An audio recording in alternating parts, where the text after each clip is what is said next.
Welcome in to those watching on the CBS Sports Golazo YouTube channel. I'm Chris Whittingham. He's Mike Grella. We're reacting to Arsenal beating at Chelsea, a huge victory for them in the title race by 2-1. Arsenal scoring 3 goals from corners in the game, 2 for themselves and 1 for Chelsea. Piero Hincapié, the own goal for Chelsea's goal in the game, and Arsenal getting the goals from William Saliba and from Jurrien Timber. But Grella, looking at this result, this kind of seems like how Arsenal want to go win this title. They play reasonably well in the balance of play, but they ultimately do their damage from set pieces. Yeah, this is it. This is the Arsenal that we see, right? You show me the game where they started and dominated the game from first minute to the 90th minute, and they played this unbelievable football. That hasn't been the case, but it doesn't matter. We've always said this. We said it's a result-oriented business. You have to get things done. And for this club in particular, we say you have to win trophies. They're making it boring now for us in a certain way, because a lot of people out there, all the neutrals out there, they want to see Arsenal fumble. They want to see a little, because obviously they've got to play Man City, and we'll take a look at the schedules moving on. But they want to see a fumble. They want to see entertainment. They want to see, can they cross the line? And they're answering all these questions. This was not an easy matchup for them against a Chelsea side that have a lot of young talent, a lot of attacking options as well. And they constantly have proven to get the job done over and over and over again. And is it pretty? Not really, but it doesn't care, and nobody will care. They get the job done again at home today. Huge, huge 3 points down the stretch. And they were sweating it out at the very end, though, especially with that chance from Garnacho that goes to the back post. David Raya, fantastic save. I guess my question would be, though, Grella, is that going to be enough? Because you say it doesn't matter, but they're not putting in 8, 9 out of 10 performances. They're kind of surviving. They're grinding out against 10 men. Pedro Neto gets sent off in this game. Do you think this eventually will come back to bite them, and they will need to turn in a better caliber performance down the stretch in order to secure a Premier League title? Yeah, I think originally when you look at the Premier League title or any league title, domestic title, you have to go out and put your authority on the game. You have to go out and create chances. You have to go out and play your football for 90 minutes. And then over the course of 38 games or whatever it may be, you're going to win most of those games. You worry that Arsenal was built, and I said this going all the way back to last year when they beat Real Madrid. You worry about if the team was built more for tournament play, knockout play, because defensively sound, organized. They let the game come to them. They're very comfortable scoring on set pieces. They have all the things that make them a good knockout football side. They've been sort of critiqued at times in the big moments, in the big games, especially when they play against Man City, that they kind of just sit around in the game and see what happens. And you wonder over the course of 38 games if that's enough. Originally, I thought no. I think a lot of people also thought no, and that's why they've fallen short over the last couple of years. But again, time and time again, they're proving us wrong because of the set pieces, because they're able to get goals when they need it, because they're able to depend on an individual moment from somebody at a certain time to get what they need. They have Raya making big plays as well in the back. That they're right there, Woody. They're right at the end of this thing with a few games left, and I think they now have enough to get the job done. And let's take a look at their results in games of this magnitude, the Big Six clashes, as it were, over the course of the season. And they've done well, reasonably well, to get results in these games. The overall record is 3 wins, 3 draws, and 3 losses against the likes of Villa, Manchester City, Liverpool, Man United, the fellow teams in the top 6. To get a victory today against Chelsea, they've beaten them over 2 legs in the Carabao Cup as well. But these are results that are enough. It's enough. It's 3 wins, 3 draws, 3 losses, and ultimately you got to take care of business against everybody else. And I think we kind of saw today a team that took care of business. They needed to get 3 points, especially considering the drop points against Wolves. People were wondering, is this going to be the time that we start to see the slip up? But they're holding it off for now. They are holding it off. And then Man City doesn't help that they keep on coming back and winning games as well, and they're right behind them. So can you imagine the pressure? And the pressure's there for sure for these players. We talked to Saliba a couple times, and you can sort of see how bad they want to win things. And they've put themselves in the situation now. They put themselves at the doorstep, and now it's a matter of being able to walk through it. And so they have to be taking some sense of pride from this as well now, that they're not playing their best football and they're still getting 3 points. So 3 points against Chelsea is not an easy 3 points to get, I don't think. And over the course of 90 minutes, they look like they've just gotten to a place where they're going to find ways to win. They're going to find ways to make defensive plays. They're going to find ways to score goals from set pieces or from individual moments, from the depth that they have off the bench. So I think they're well equipped to find ways over the course of 90 minutes to really push games if they need to. And again, we talk about over the course of 38 games being able to push games. Sometimes being able to not to push games like how they have been is helpful too, because they don't make a lot of mistakes. So they will keep the game in front of them, and they will always give themselves a chance in the game and then be able to pull on different levers in the match, Arteta, to see what they need in that particular match to try and go and get the 3 points. And it's go time now. Now they've got Gyökeres scoring a couple more goals as well. They've got guys that look like they have more confidence in the group as well. So down the stretch, we wonder, will we see the wobble? To me, I don't see any signs of the wobble. From a mentality standpoint, going into games like this and also just in a title run, it's been more than 20 years since Arsenal have won the Premier League. With the crowd, I think, feeling a fair sense of nerve about how do we go and actually finally knock down the door, like you mentioned, and win this thing. How would the players feel it, and how would getting a victory like this and the manner in which they did kind of calm that a bit? I think these are unbelievable moments that you grow. You grow in personality, you grow in character, and you grow one step closer to getting your hands around the Premier League trophy, which is what they so badly want and desperately need. They've got a favorable draw for the Champions League. They are in there. They control their own destiny in the Premier League. They're in the Carabao Cup final against a Manchester City side that I think has more flaws than them. I think Man City has more flaws than this Arsenal side. You know, everyone, the whole world is watching Arsenal and saying, okay, when's the wobble going to happen, right? And where's the weakness going to happen? The whole, for me, the entire conversation was the teams that were chasing them constantly have bigger issues and bigger liability, bigger weaknesses in their team that are obvious. And Arsenal don't have all those weaknesses now. Is it done yet? Have they walked through the door? No, but moments like today, I think, tell you exactly where they are, where they don't play their best football and they go out and get 3 points and they say, okay, let's go. Let's roll it on to next week. You mentioned kind of almost how it's boring. Well, one of the things that we keep talking about so much with this team is this notion of them being set-piece FC. And they are. And scoring goals from corners. This is the way that they are a threat. Was this almost something that was overlooked in the game, and that Arsenal are just maximizing this thing that we probably should have been paying more attention to in football, the idea of being good from corners, because they are just absolutely destructive. We see here in terms of 63% of goals from open play. This is in all competitions, and a third of their goals are coming from set pieces. It seems impossible that so many teams have tried to maximize value in this sport, and yet somehow Arsenal are doing it to a level above and beyond what we've ever seen before. It's the perfect storm of things, Whitty. I think for sure for many years, even back when I was playing, everyone's trying to take advantage through the set piece because everyone knows it's a big piece of the game. And no, there was not set piece coaches, but there was a guy that did, the assistant coach that did a lot of things, and then he was also the set piece coach on top of it. Every team in the world works on set pieces from as long as I can remember. So every team trying to take advantage in that way. But now you need a few things. You need monsters, right? Not just big guys, not just physical guys that want to head the ball, guys that wake up in the morning and they don't mind smashing their face into things. Seriously, yeah. I'm not one of those guys, so I know, and I know I've played with a lot of those guys. And you got to have guys that want to go attack the football. That's the most important thing, and you got to have really good delivery, and then you've got to have patience and the know-how to go work on these things. And so they've got a perfect storm of all three things. And I'm sure they wanted to take advantage of the set-piece situations and the big bodies that they have and the characters that they have in the team, the delivery that they're able to sort of call on when they need to. But I don't think that they understood how valuable it was.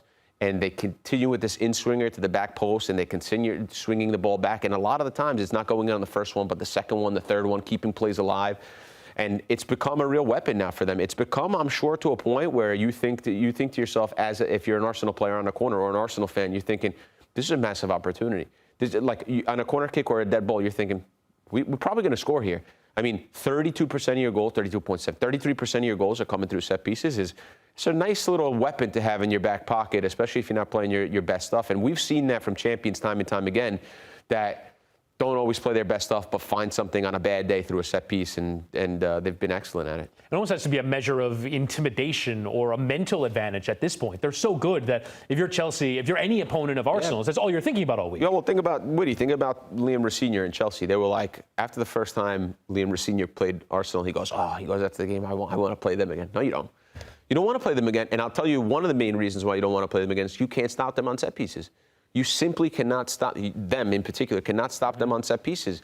They haven't been able to over the course of 3 games, and Liam Rossinier's all 3 losses came against this Arsenal side. So it is certainly something Arsenal look at and say, we're going to dominate you in this part of the field. We know that. And there's not many sections of the game where I think you're going to dominate someone in that section of the field. But for Arsenal-Chelsea, they knew. They knew if we get set pieces, we're going to bully these guys today, and we're going to get something from them. And they get the 2-1 win as a result. We wanted to take a look at the title picture in terms of what is left for both teams that are in this competition, Arsenal and Manchester City. Let's start with Arsenal first in terms of going through it and seeing how these two teams can fare. So they play again on Wednesday. That is away at Brighton in the Carabao Cup, or excuse me, in the Premier League. And then there's actually a fair few cup matches between now and the end of the season. There's an international break, so they play against Everton on the 14th. And then you kind of start looking through it. Those next three kind of all look like wins, right? So I think by the time they get to Manchester City, they will like to have 9 points from 9 more, and that makes it a 5-point race entering that game against City at the Etihad.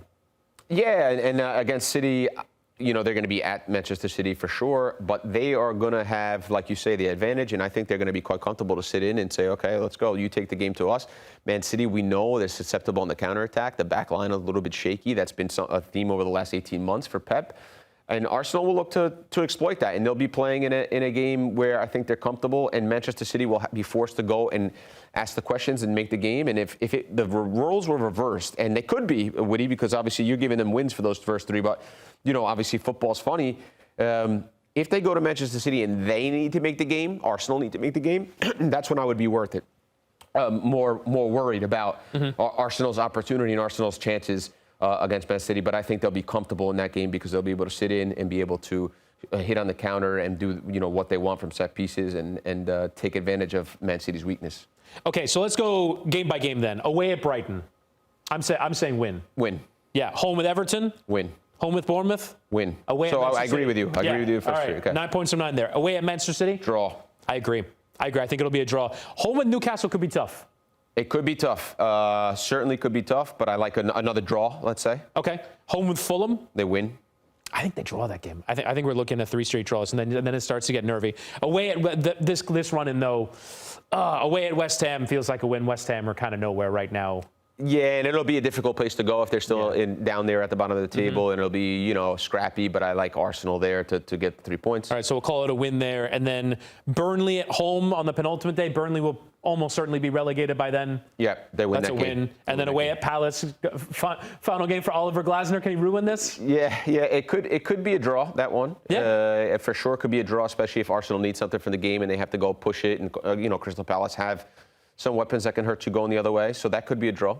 I think in the overall, though, this is a kind fixture list. If you're trying to win a Premier League title, it's really only Manchester City away that's worrying you massively. And Newcastle, I think, as well. Yeah, you're playing them at home. But for me, there's no easy games in the Premier League. I think it's you find physical sides, you find sides that are very good in transition. Also, every single team will be playing probably for something at that point in time as well. So we'll see, but I like what we sort of had panned out there for, you know, draw at Fulham and then maybe potentially draw at Crystal Palace as well. But I like Arsenal to go on and win this thing.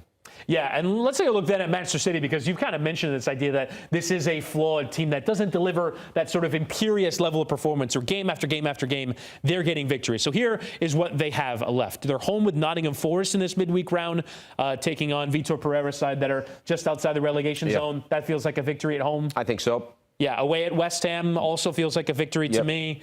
Away at Chelsea? Difficult one. It's a tough one. I think it's a really difficult one because Chelsea don't lay down for anyone, and they're a young project, young team. I understand that under Liam Rosenior, new manager, they're still trying to do things the way they want to do it. But Chelsea is no walk in the park, especially there at their place. I think that could be a draw, could even be a loss, Woody. Yeah. I would agree. I would agree and say draw. We called the Arsenal City game as a draw as well. So they basically have to win out from here. Away at Burnley is a win, you would think. Yeah. Away at Everton, they've been actually pretty poor in their new stadium. Yeah. Feels like a victory as well. Home with Brentford feels like a win. Away at Bournemouth could actually be a pretty tough game. Yeah. I think the away one at Bournemouth, and especially if you put those last three together, Bournemouth, Villa, and Crystal Palace, those are three teams that can, on their day, as good as anybody. Yeah, especially Villa on the final day. They might be pushing for Champions League football on that final day as well. Exactly. And then home with Palace. This is a game TBD. We'll see where they fit it into the schedule. Obviously, it would be a curiosity where Man City are in their Champions League campaign, but we'll have to fit that fixture in somewhere. Palace have actually always played well at the Etihad, incredibly enough. Yeah. How much do you think Champions League, because we see that big gap between March the 14th and April 11th. There's a Carabao Cup final to be played, an FA Cup round as well, and the Champions League. How much do you see the Champions League being a key factor in this title race? A key factor in terms of helping? Well, or hurting hurting potentially. Like if both teams get to a semifinal, you can't fully commit to both, you would think. Yeah, I think, look, Arsenal got the side of the bracket that you want when you look at the past champions, and not many of them are on that side where that Arsenal's on. So that's a lot easier side. That's a lot easier run going into the final 10 games, 9 games of the season. So that's going to be an advantage for Arsenal for sure. I think, though, Woody, we need to start changing the conversation to, is Arsenal going to have silverware this season, or are they going to win potentially the quadruple? Right? I think that's more the conversation here, because it's clear to me that they're not only good enough and they've answered all those questions down the stretch, but that they're there now, that they're favorites in the Premier League as we speak. They have an unbelievably favorable draw in the Champions League. And we, Matteo and I went through a couple brackets, and we had Arsenal go into the final at the very least. So they're going to have a crack at that as well. Carabao Cup final, I think they're better equipped than Man City. We're going to be there for that game. I can't wait to go over there to Wembley and do that game. But they're incredibly more equipped, I think, in a one-off match against Man City than Man City are. You have to start looking at Arsenal and saying, hey, this is a team that's going to win the treble. And it would be a nice day for Arsenal fans, because I think they suffered. Yeah. I think they suffered a lot, and we have a bunch of them in the building. We watch them suffer every single day. So until they actually see it, I don't think they'll believe it. But if you're looking at this as a forecast, you need to start giving them their respect now. And I think you need to start saying, hey, listen, how many can they win, not will they win? Now, on the flip side with Chelsea, they go into this game, I think, trying to get something from Arsenal. They've already lost to them twice in the Carabao Cup. Liam Rossini, this is the only team that he's lost to since he's taken charge of this side. Today, again, one of the big talking points is, one, the fact that they were dominated over those set pieces, we mentioned them, but also a 7th red card of the season picked up by Pedro Neto. It was a 2nd yellow card. Both happened in quick succession. And this is a team that has a discipline problem. But I don't know how, as a manager, you get your hands around that. Yeah, it's not an easy one. It's something that's creeped in on them for sure. 7 red cards, the most in the league, and it's by far, actually, if you look at that graphic right there. And there's a little bit of youth in the team, I know, but we can't keep using that as an excuse, though. It's something that Liam's going to have to look at in the offseason and sort of figure that out, because red cards change games and they kill you down the stretch. They're real sucker punches, especially in a game of today's magnitude when Chelsea wanted to push at the end of the game with the red card. It makes it really difficult for them. So it's something that they're going to have to look at, and even especially the way they play. I know they want to play at the back. They take a lot of chances with the football. So there is this flashy rock and roll. It's a fun style. It's a young team. It's unbelievable talents that you can bring in off the bench. Red cards, excitement, big tackles. But when they come into big moments, too often they hurt you. And if Chelsea want to be serious about making a run of their own, maybe next season, or get into Champions League football this season, they have to clean that part of the game up. Yeah, I think you saw in this game, particularly with the goalkeeper, Robert Sanchez, he would get the ball. He made an early mistake in the game, and the Arsenal fans kind of saw blood in the water. Every time he touched the ball, they go, whoa, like waiting for him to make that big mistake. Yep. And I think that overall, for me, is an indicator of a Chelsea team that don't seem terribly convinced by this style of play that you mentioned. I think in some ways, this game is illustrative of the fact that these two teams have swapped identities. Chelsea used to be the team that was incredibly difficult to beat, physically dominant, defensively solid, and Arsenal were the team that were trying to play with style, but ultimately didn't have the substance. And I think we see in this game the fact that Chelsea's identity just isn't there yet. They're not there to dominate games of this magnitude. They can't create enough chances. For as much as they want to bring in young players and evolve their style of play, they haven't done it yet. They haven't been successful in doing so. Well, this is the thing, Woody, is like, I kind of agree with what you're saying, that Arsenal have become the more pragmatic one now, and Chelsea, that used to be the more pragmatic one, want to try to play now. They don't know exactly what they are yet. They're still trying to figure it out. I don't know if they know what their best 11 is yet. A new manager in the middle of the season never helps. They've got some significant investment. They've got some significant talent, win the FIFA Club World Cup. But from there, it's not clear to me exactly how they want to play. And I think probably the answer is to be something what Arsenal is more, like where you do want to play from the back. You do want to play good football. You do want to push games. But also there has to be a pragmatism to the way you play football if you want to win things and if you want to get the Champions League football. That's just the way football is. So Arsenal get the job done. They beat Chelsea by 2-1 in this massive Premier League clash to go back 5 points clear at the top of the table. Stay tuned to our YouTube channel and the CBS Sports Golazo Network for much more coverage of this game and the Premier League and all of major European football.